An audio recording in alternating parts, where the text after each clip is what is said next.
The Royal New Zealand Navy is approaching a critical crossroad for the modernization of its surface combatants.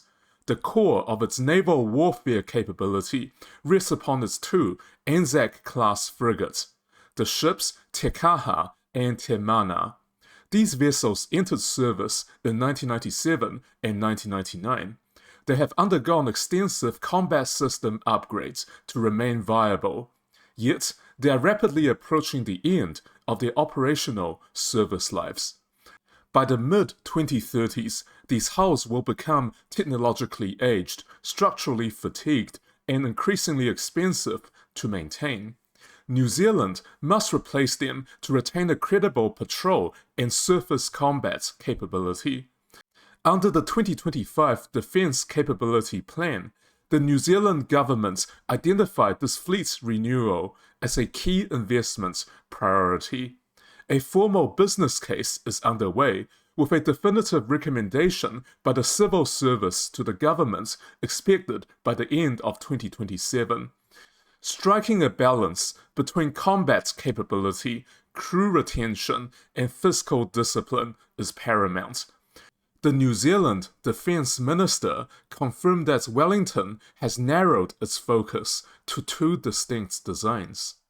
The first option is Japan's upgraded Mogami-class frigate. The second option is the United Kingdom Type 31 frigate.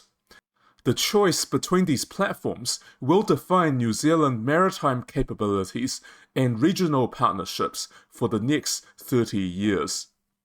Japan's upgraded Mogami-class frigate is a heavily armed surface combatant. Developed by Mitsubishi Heavy Industries, this design is a scaled-up evolution of the baseline Mogami class currently serving in the Japan Maritime Self-Defense Force. The upgraded variant increases full load displacements from 5,500 tons to approximately 6,200 tons. It features a radar cross-section reducing hull form and an integrated sensor mast. The primary mission of the class is anti-submarine warfare, but it retains a robust secondary capability for air defense warfare, chiefly by leveraging its 32-cell vertical launching system. Official confirmation that New Zealand is seriously evaluating this vessel emerged in May 2026. The Defence Minister explicitly named the Japanese platform alongside the British contender, noting the intent to leverage efficiencies with close partners. Japan's Chief Cabinet Secretary Minoru Kihara welcomed the statement. He noted that a New Zealand purchase would enhance trilateral interoperability across the Pacific. This political traction stems directly from Australian decision to select the upgraded Mogami design for its own general-purpose frigate. The primary British alternative is the Type 31 frigate, also known as the Inspiration class. Built by Babcock International, the Type 31 is based on the Danish Iver Huitfeldt class hull form, marketed internationally as the Arrowhead 140 design. The Type 31 is a large general-purpose frigate. It displaces roughly 7,000 tons and features an expansive hull that prioritizes internal volume, modularity, and adaptability over specialized high-end combat systems.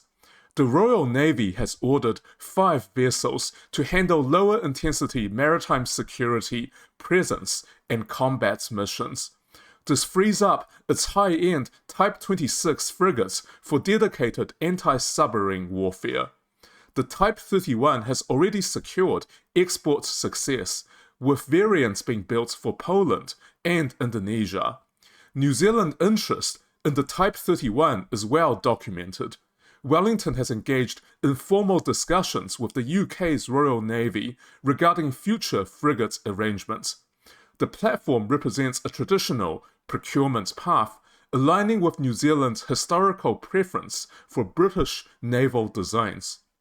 First, let's look at the Mogami. Choosing the upgraded Mogami class offers profound advantages for New Zealand, primarily centered on regional alliance integration and possibly greater raw combat capability compared to the Type 31. The most compelling argument for the Japanese vessel is the Australia factor. Australia has committed to acquiring 11 upgraded Mogami-class frigates, with the initial hulls built in Japan and subsequent units constructed in Adelaide, Australia. If New Zealand selects the same platform, it will resurrect the highly successful joint procurement model of the Anzac program. This decision would allow the Royal New Zealand Navy to hook into an enormous localized ecosystem of logistics, maintenance, and training in the South Pacific. Spare parts, engineering software updates, and dry dock facilities would be readily available just across the Tasman Sea. This reduces the isolation risk inherent in operating a tiny two-ship fleet as a small nation in a remote part of the world. Furthermore, the upgraded Mogami class possesses what I see as better sensors and weapons, especially in anti-submarine warfare. The vessel features an advanced variable depth sonar, towed array sonar system, and hull-mounted sonar. This gives it a strong ability to detect modern submarines at a distance. This capability is critical given the rapid proliferation of quiet diesel-electric submarines throughout the Pacific. The ship is also heavily armed. It includes a 32-cell Mark 41 vertical launching system capable of firing the US Navy Evolved Sea Sparrow missile Block 2 for robust air defense.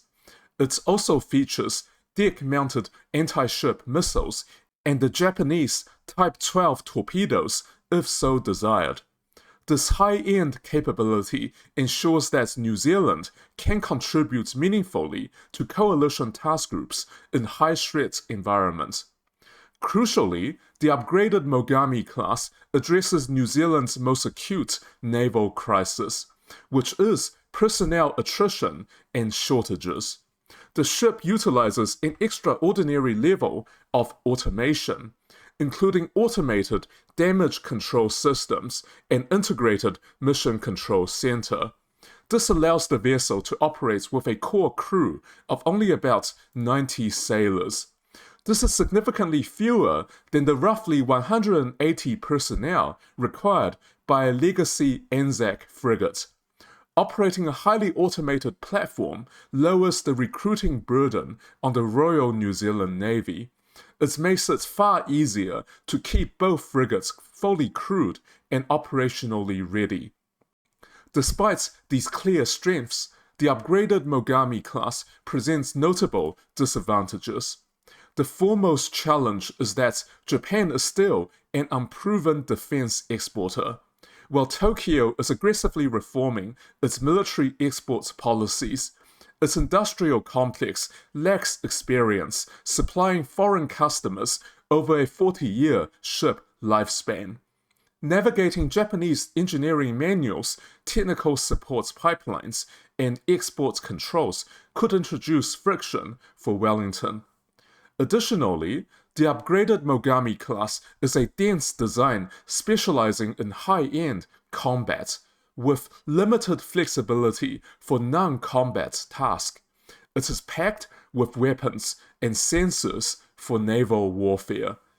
It lacks large, flexible mission bays or substantial spaces for other purposes. The ship accommodates around 90 personnel in total, leaving little room for embarked forces, humanitarian stores, or special operation teams. The specialization on high-end combat limits the ship's utility for humanitarian assistance and non-combat patrols that dominate New Zealand's defense policy, such as disaster relief in the South Pacific or domestic offshore patrol duties.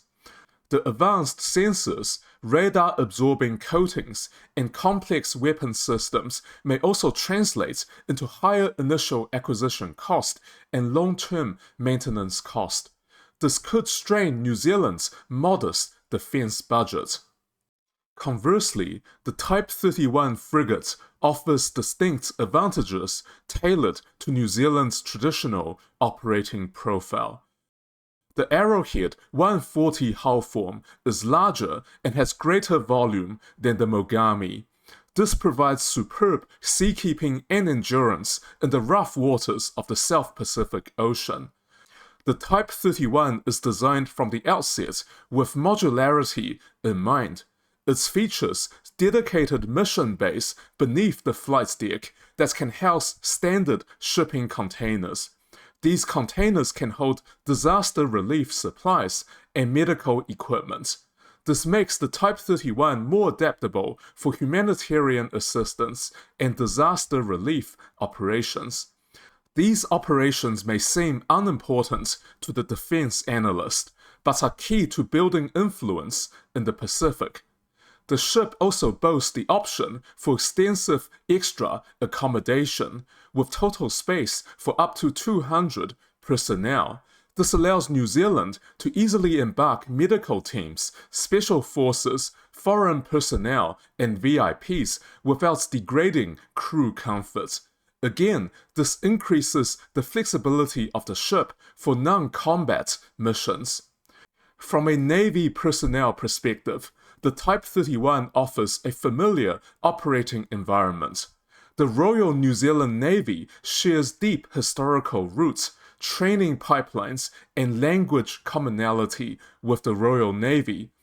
This simplifies technical personnel training and personnel exchanges. Crucially, the Type 31 is built around commercial, off-the-shelf components and a lean build philosophy.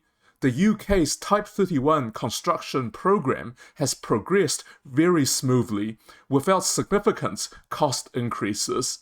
This makes it a highly economical choice to purchase and operate. It provides an affordable pathway to maintain a presence over New Zealand's vast maritime zone. However, the disadvantages of the Type 31 are equally stark. In its standard Royal Navy configuration, the Type 31 is lightly armed and lacks any meaningful anti-submarine warfare capability.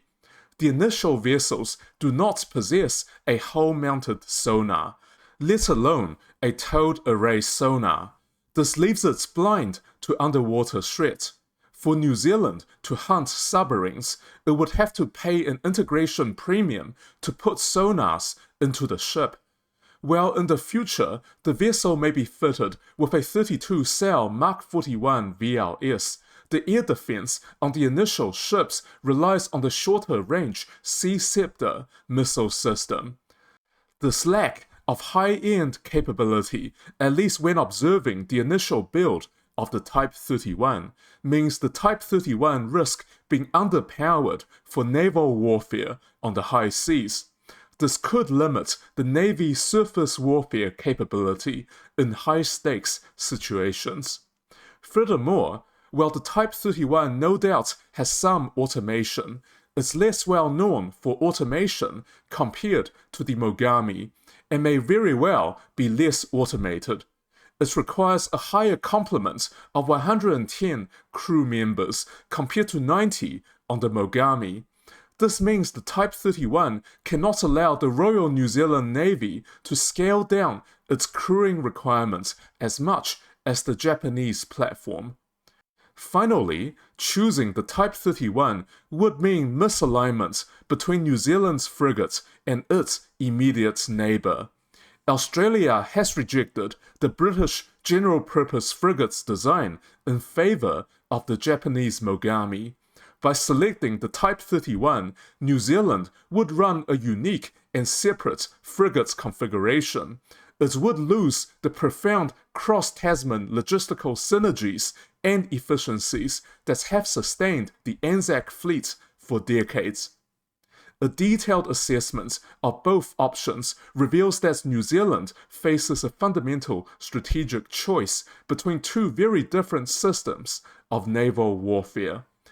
The decision ultimately hinges on whether the government prioritizes localized alliance integration and raw combat capability, or versatile regional presence. The upgraded Mogami class offers an uncompromising anti-submarine and air defense capability that directly aligns with Australia's future fleet architecture, providing trans-Tasman synergies and efficiencies.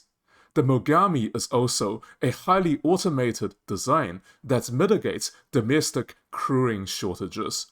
Conversely, the Type 31 frigate provides an adaptable, spacious, and cost-effective platform for the humanitarian, disaster relief, and non-combat patrol missions that dominate the South Pacific. Both platforms present distinct pathways for the Royal New Zealand Navy.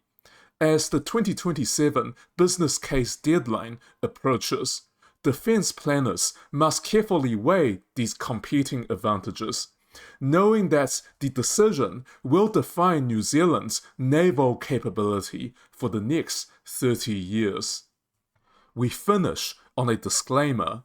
The analysis presented in this video is not advice or recommendations to the New Zealand government or any other government. It should be treated solely as my own personal view, based on my assessment of publicly available information. That's all. See you next time.